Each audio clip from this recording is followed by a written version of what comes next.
Happy Friday, everyone, and welcome to the Daily Democracy Report. Today, we are doing a weekly wrap up show. So, what that means is every Friday, I plan on doing a wrap up show. We're going to recap the top stories that we've covered during the week and provide any updates that may have occurred during the week that maybe is newsworthy that we should talk about. So I hope you guys enjoy this segment every Friday. I think it'll be fun. Fun, hopefully fun and informative. And let's see, I have 4 different topics to talk about today for today's wrap up show: the El Salvador deportations, or just deportations in general, the ongoing tariff war with China and basically the world, the ongoing war in Ukraine, and Trump's insider trading that I just can't let go, and apparently Democrats can't either. So to start us off, though, we're going to talk about the ongoing deportations. And right before I started the live stream here, got a alert from Newsweek, and I'm just going to read it from you from the phone because I didn't really have time to prepare or anything. But this goes into kind of the immigration whole thing with Trump and immigration and all that, and he's going to deport millions of people, right? So now Donald Trump says that millions of illegal immigrants could be allowed to return. So what does that mean? So President Donald Trump has proposed that undocumented immigrants employed in sectors such as agriculture and hospitality could self-deport and return legally, provided their employers vouched for them. So Trump has vowed to carry out the largest mass deportation in U.S. history to address illegal immigration and border security. However, the policy has sparked concerns, blah, blah, blah, and how that's going to affect the economy. Agricultural production could fall by $30 to $60 billion if Trump's cornerstone policy is implemented. It is estimated that 4 million to 5 million undocumented immigrants work in U.S. agriculture. And so that could, cause a huge issue. Now he's finally realizing that, apparently, that, oh, hey, this could cause some problems. On Thursday, Trump said at a cabinet meeting, we have to take care of our farmers, the hotels, and, the various places where they tend to need people. So basically places that are, need cheap workforce and good laborers. So a farmer will come in with a letter concerning certain people saying they're great, they're working hard. We're going to slow it down a little bit. This is quoting from Trump. We're going to slow it down a little bit for them, and then we're going to ultimately bring them back. They'll go out. They're going to come back as legal workers. Why not just make them all friggin' citizens now, or make them legal workers now? Give them, just let the farmers say, hey, I need all these people. Boom, make them legal. The meaning behind his remark to slow it down a little bit for them remains unclear. At the same time, the administration has intensified efforts to arrest, detain, and deport undocumented immigrants in line with Trump's pledge to launch a historic mass deportation.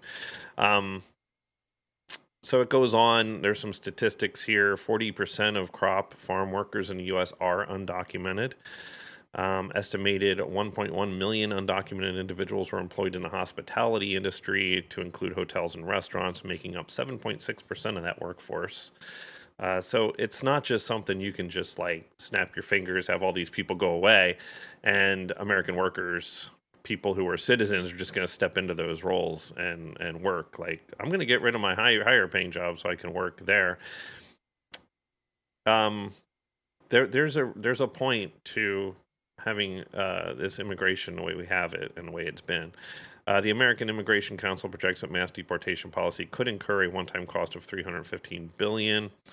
It goes on and on and on, but you guys get the gist. That's, breaking, I guess, but still, I mean, that to me just goes another step in showing just how incompetent the Trump administration is, as far as, well, basically everything, but as far as immigration goes, they're so far out of step with how the immigration, or the value of immigrants, I should say, in this country, and the roles that they play, and the important roles that they play in our economy. So maybe now the light bulb finally came on. Boom! Oh my gosh, we kind of need immigration. We need these immigrants to come into our country and do the work that stuck up American. I shouldn't say that. Americans won't do. Let's put it that way. Okay, so let's jump in. I do have a video queued up here.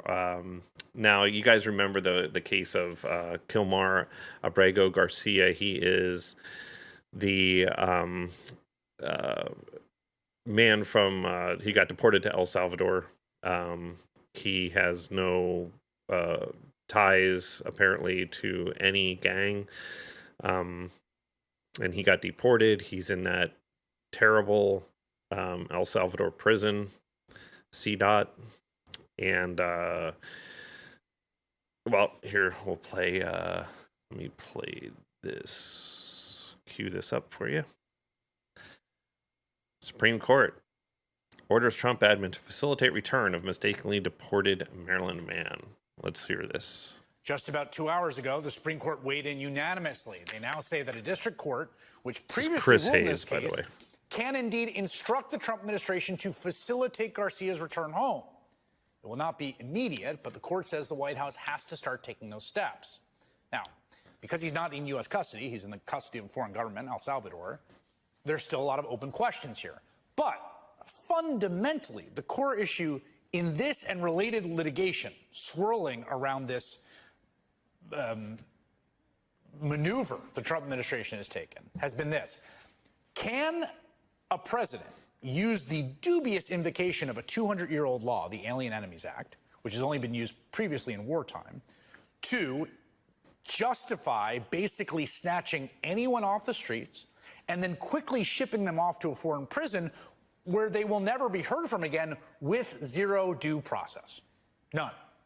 Now, to my mind, and the minds of, I think, many legal observers, the answer to that question has always been flatly no. If the Constitution protects against anything, it protects against that. But it has been a matter of whether or not this 6-3 conservative Supreme Court would acknowledge that reality. Well, that's why tonight's such a big deal. Today's decision from the court is, at the very least, an indication that at a baseline they will, and it is very, very striking. There were no dissents here. The administration did not even get Clarence Thomas or Samuel Alito or Neil Gorsuch on their side writing in their defense. So to put it lightly, that is not very common from this court when it comes to high-stakes issue having to do with paying deference to Donald Trump. Leah Littman is a professor at University of Michigan Law School, co-host of the Strict Scrutiny podcast, along with Melissa Murray and my wife, Kate Shaw. She's also the author of a forthcoming book, Lawless, which is out next month, and you can pre-order now. Leah, it's great to have you on the program. I guess just this stuff gets very complicated procedurally, but what is your reading of this? So just wanted to cut in here really fast. What she's going to say is, and I think is, what this court ruling really means, being that she's a law person. And I think it's important to get her context here. So that's why I wanted to play. That's why I wanted to continue this a little longer. So here we go. Unanimous order from the court. So it is good news. It's better than what might have happened, but I think it's far from perfect and it's far from over, because what the Supreme Court did is they left in place the portion of the district court order that required the government to facilitate Mr. Abrego Garcia's return. But they indicated that the district court needed to clarify what the court meant by directing the government to effectuate, i.e. actually bring about Mr. Abrego Garcia's return. And they suggested that the court might actually lack the power to direct the government to effectuate the return. So that creates this kind of liminal space. What's the difference between facilitate and effectuate? What can the district court actually order the government to do? Can the government come back and say, well, we tried, and El Salvador said, no, sorry, we won't return him? Would that be sufficient? And that's a sort of ambiguity that the Supreme Court's decision left open, and that I'm very concerned the administration is going to try to drive a truck through and, take advantage of that ambiguity to delay, if not prevent, Mr. Abrego Garcia's return. So I wanted to stop it there.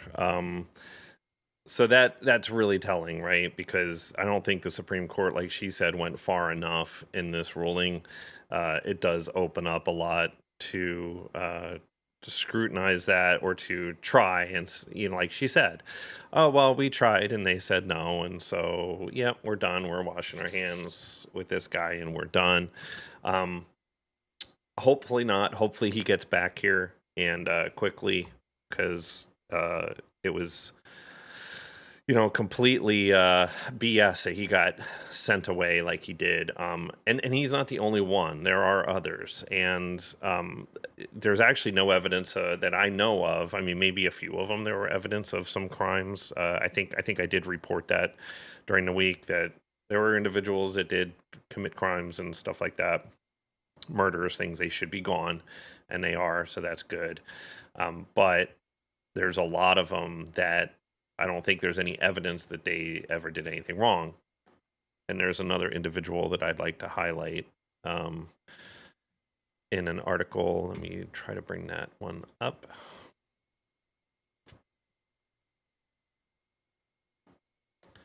So I don't know if you guys remember. There is a Venezuelan hairstylist. Let me bring up. Actually, I think I have this. Yeah, here it is. All right, let me. Okay, this individual here, I don't know if you guys saw his picture before. His name is Ande Jose Hernandez Romero. He was also deported to this El Salvador prison. He had 2 tattoos on his inner forearms, one for mom, one for dad. It had crowns on them, a king and a queen crown. And apparently ICE said that these tattoos were gang related, right? So they deported him too. And he is not a gang member, has never been associated with a gang. Yeah, all of that, right? So I was watching Tim Miller on the Bulwark early this morning. I'm not sure when he posted the video, but he discussed this article that I'm going to show you, and I wanted to talk about it as well because this is some crazy shit, guys. And so here's what the article. The title is "Gay Venezuelan Stylist Sent to Salvatorian Prison After a Disgraced Milwaukee Cops Report." So this is from the Milwaukee Journal-Sentinel. And you can see there Rick Jervis and Nick Penzenstadler reported this from USA Today. So here is, let me just go through this real quick. A disgraced former Milwaukee cop with credibility issues helped seal the fate of a gay Venezuelan makeup artist sent to El Salvador's notorious prison, according to documents reviewed by USA Today. Report approved by the police officer turned prison contractor claimed the Venezuelan man was a member of the notorious Tren de Aragua gang. But the credibility of Charles Gross Jr., who signed the report, was so bad, prosecutors flagged him on a list of police who had been accused of lying, breaking the law, or acting in a way that erodes their credibility to testify in Milwaukee County. He was fired from his position as a Milwaukee police sergeant in 2012 after driving his car into a family's home while intoxicated. He appealed the decision. He ended up resigning. At the time, he was also being investigated for claiming overtime he allegedly hadn't earned. So he's had questionable history with the police his entire career, it looks like. Earlier misdeeds had already landed him on the Milwaukee County Brady list, a compilation of law enforcement officers deemed by county prosecutors to have credibility issues. That's probably not a good list to be on. So anyway, let's see. It wasn't enough for him to keep, but they weren't enough to keep him from making life-altering decisions about gang affiliations and migrants at an immigration detention center in California. Cross, an employee of Core Civic, I haven't looked up this company, but I probably should, which runs many of the immigration detention centers for U.S. Immigration and Customs Enforcement, that's ICE, typed his name over the title investigator on the form that implicated Andre Jose Hernandez, a gay makeup artist from Venezuela who has denied any connection to Tren de Aragua, according to court filings. Cross 62, is one of the private prison contractors helping to identify Venezuelan migrants as members of the crime outfit Tren de Aragua, a designation that's landing them in Salvatorian prison without due process. and trusting private contractors and not federal agents to determine whether migrants are members of a criminal gang adds a new level of apprehension, migrant advocates at a former ICE official said. So putting the responsibility in the hands of government contractors raises serious concerns. So, basically, I can go on and read. This is pictures from inside that notorious prison there. But this just, this is another, this guy who's a former police officer who's now working for ICE as a contractor to identify these gang members and just say that they're gang members and send them off to prison. This is a guy who was drunk and drove his car into a family home while being a police officer. This is unreal. Like, this is a whole new level of incompetence that I didn't know existed. And thank you, Tim Miller from the Bulwark, for getting my eyes open to this, and I hope I can open somebody else's eyes to it as well. But this is crazy. Like, how can you empower one individual like that to be able to be, convict somebody of a crime? I mean, no due process whatsoever. You're just saying, okay, you're guilty, and you're getting hauled away. Totally bypasses the court system, totally bypasses any due process, and just one guy, this guy, is allowed to just do that. Is unbelievable. Unbelievable that happened. Hopefully this guy gets home too, because this needs to get investigated. Our Democrats in government need to investigate all this stuff, and I really hope that they do start some sort of investigation into all these contractors that ICE uses, because who knows who they're deporting. Maybe they ran into somebody that they didn't like, or they didn't like their tattoo, or they didn't like their skin color, or whatever reason, and said, oh, hey, you're an immigrant? Okay. Hey, guess what? I'm going to send your ass to some El Salvador prison where nobody will ever see you again. It's insane. It's just crazy that kind of power is in this guy's hands. So, anyway, hope you guys, hope everybody gets a good. I hope it shocks everybody. Let's put it that way. Yeah. All right, let's move on. Next video clip I want to do. Let's switch gears over to the tariff war. Let me get this video queued up here. Oops, I think I screwed that up. Hang on.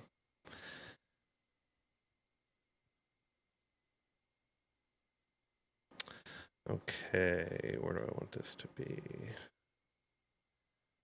Okay. So this video I'm bringing up for you guys is President Xi of China is not afraid as Beijing hits U.S. with 125% tariffs.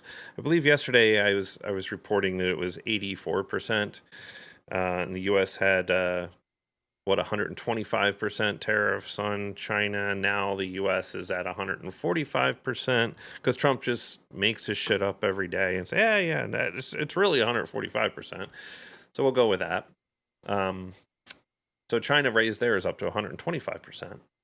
So this only hurts everybody even a little bit more. So, all right, we're going to play this clip here. China is digging in. Americans are waking up to a whole new escalation in the global trade war. Beijing is hiking its retaliatory tariffs on U.S. goods today from 84% to 125%. And for the first time since this all started, we're actually hearing from the Chinese President Xi Jinping himself.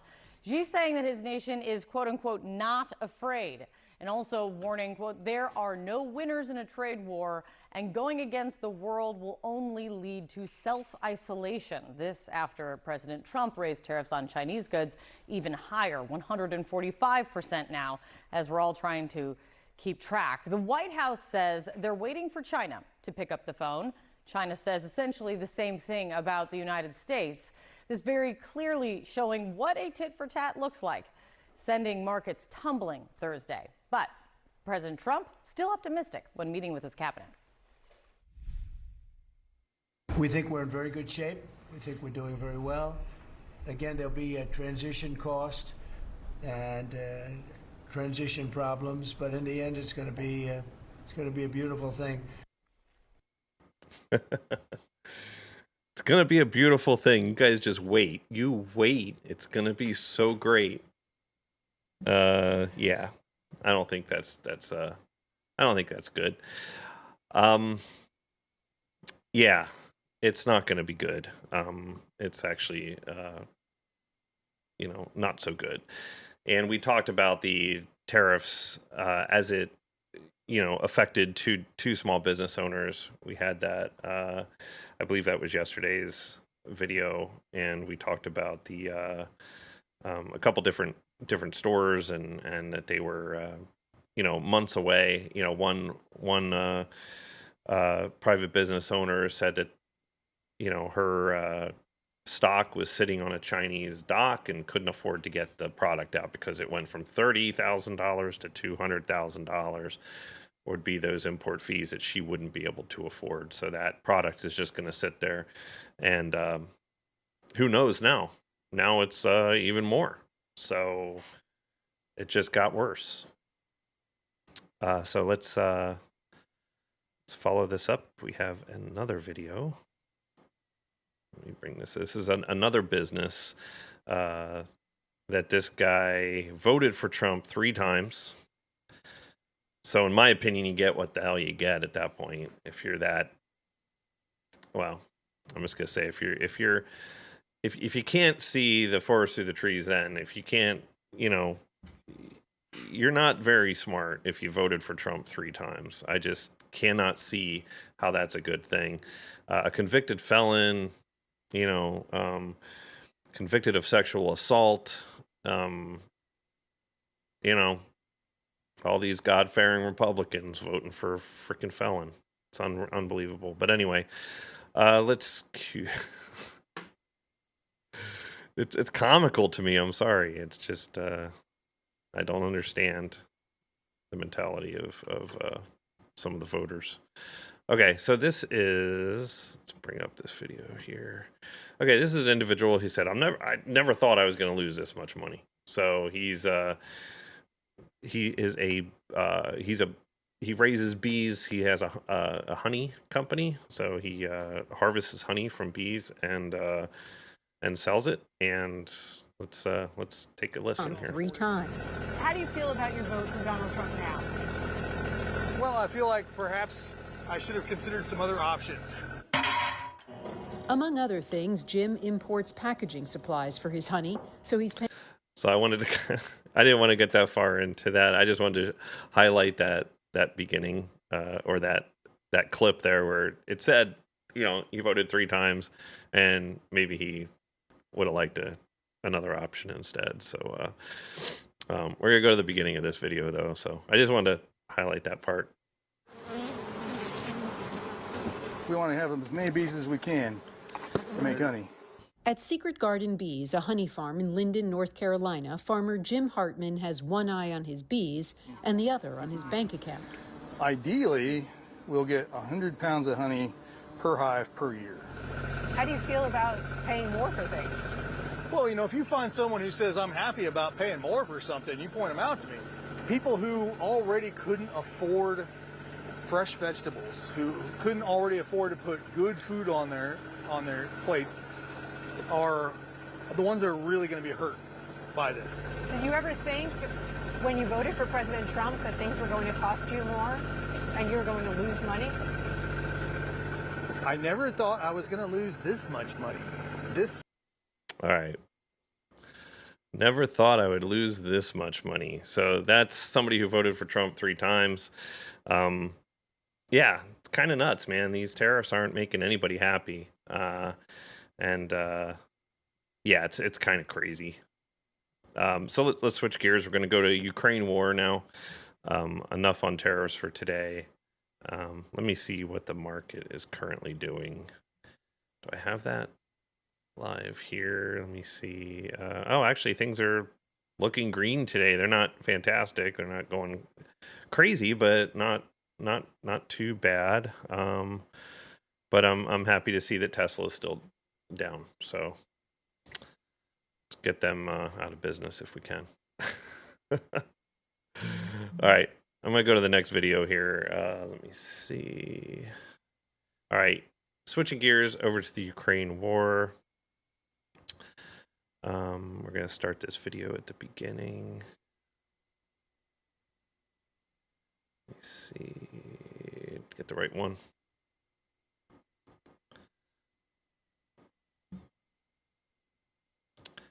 Okay, so don't know if you guys recall, for the last couple of years since the Ukraine war started, Donald Trump has been saying that he's going to end the war on day one or before day one of taking office or whatever. The war is still raging. We're 80 some odd days into Trump's presidency, and it is still happening. And it's not getting any better. Let me play this clip for you. It's from ABC News. Ukraine's military chief says a new Russian offensive is underway. He says Ukrainian troops on the front lines have seen, quote, almost a doubling of the number of enemy attacks in all main directions. Ukrainian officials also say Russian drone attacks caused fire and damages in Kharkiv and Dnipro overnight. Let's bring in ABC News' Patrick Reevell for more on that. Patrick, what's Russia saying about this new offensive in Ukraine? Hi, Dan. I mean, so far, we've not heard much from Russia talking about this offensive. But as you were saying, Ukraine's top commander, Alexander Syrsky, gave an interview to a Ukrainian newspaper today where he confirmed that Russia, it does appear now to be launching a new offensive into Ukraine's Kharkiv and Sumy regions. Okay, yeah, so, you know, war rages on. Trump hasn't done anything to stop this yet. He's been meeting.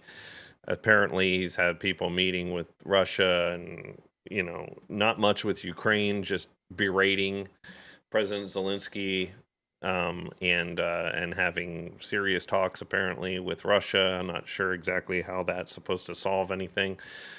But nothing has been resolved yet. And I wanted to kind of highlight that nothing has really been resolved in this war. It's about the same as it's always been. And I wanted to show a video clip because I think this one is pretty interesting. Let me see. It's short. So this is President Trump at CPAC. This is 2 years ago. And here's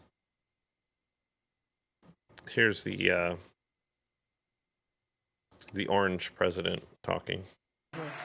Before I even arrive at the Oval Office, I will have the disastrous war between Russia and Ukraine settled. It will be settled quickly. Quickly it will be settled. Before he even sets foot in the Oval Office, it'll be settled. Donald Trump, it is not settled. It is far from being settled. And, you know, every week we're going to be seeing that it's not going to be settled. So I have no idea how the hell he plans to settle anything because he's just making it worse as far as I'm concerned. We do have another clip to play here. This is switching gears again. So basically the Ukraine war, still a disaster, hasn't done anything to solve it. And still waiting on that beautiful, resolution to the war. It hasn't happened. So, all right, let's talk about Trump and his whole insider trading thing. As I told you guys yesterday, he made a tweet in the morning before or right after the markets open, saying it's a good time to buy DJT. He then reversed course a couple hours later and paused these new Liberation Day tariffs for 90 days, causing the market to just explode. This is pretty interesting here. Let me queue up the video.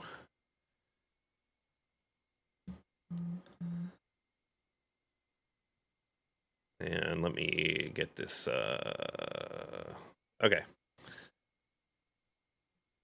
Here we go. Here is Democrats accusing President Trump of insider trading after pausing some tariffs. This is from NBC News.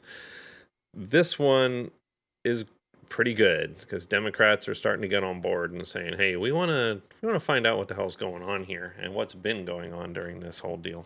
All these market moves are leading to some new fallout on Capitol Hill as Democrats are making allegations that some folks within the president's inner circle may have had a heads up that this tariff walkback was coming. Starts with this Truth Social post where the president tells everyone it's a great time to buy, and fueled by this video posted by a White House staffer last night from inside the Oval. Guys, watch this. This is crazy shit here. This is Charles Schwab. It's not just a company, it's actually an individual. And he made $2.5 billion today, and he made $900 million. Did you guys just hear that? So did he give him a little taste? Hey guys, you guys need to get in here and make some money today because I'm gonna pause these tariffs and you guys are gonna make a shitload of money. Democrats are saying this is a little bit sus, to use a word. Like they don't have the. All right, yeah, it is sus. It's pretty suspect, right? And it's kind of ridiculous to think that, this is, this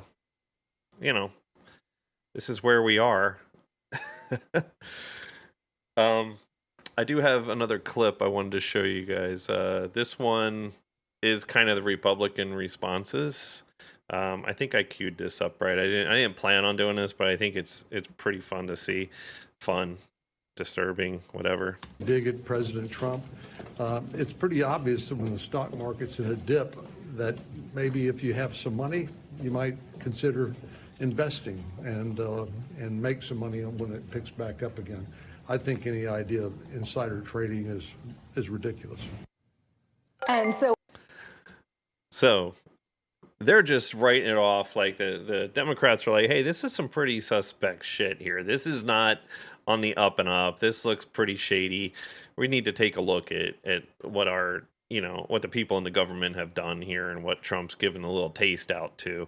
And what do Republicans say? Well, what's wrong with getting in the market when it's low? And hey, it just happened to go, it's all great. It's all good. This is the way it's supposed to work. Yeah, the president shouldn't be going out there and tweeting. It's not a tweet, on his Truth Social and saying, "Hey, guys might want to get in. Good time to buy." Pretty suspect. And I don't think this story is going to go away. So I think this will be something that we'll be talking about here into the future a little bit, and I'm anxious to see where this goes, and hopefully goes somewhere, but we'll see. We shall see. So I think that's about all I wanted to say. Let me make sure that that's everything on my list of stuff that I want to talk about today. And yeah, it is. That pretty much covers what we talked about all week and give you some updates on those same topics to see where we're at the end of the week. And then going into next week, who knows? But at least you guys, everybody's up to date going into the weekend. So, hey, before I forget, if you like this content, please like and subscribe. And you can visit at Blue Sky at the dailydemreport.bsky.social. You can go ahead and post there, do some chats there, whatever. You can also support the channel at buymeacoffee.com/the Daily Democracy Report. You can sign up for a monthly contribution if you'd like to for $2 a month, or if you just like to make a one-time contribution to the show, that would be great too. I am independent. I'm doing this on my own, and I'd like to keep it going, but without your support, I'm not sure how long I can. So please, at least like and subscribe. That would be great. The more likes and subscriptions we get, the better it is for the algorithm. More people can tune in to watch. So thanks, guys. Thanks again for watching. Thanks for a great first week. I really enjoyed bringing everything to you, and we'll do it again on Monday. Have a great weekend. Have a calm, relaxing weekend. Spend time with your family and your friends. Be good to one another. And we will catch you all next week. Thanks again. Take care. Bye-bye.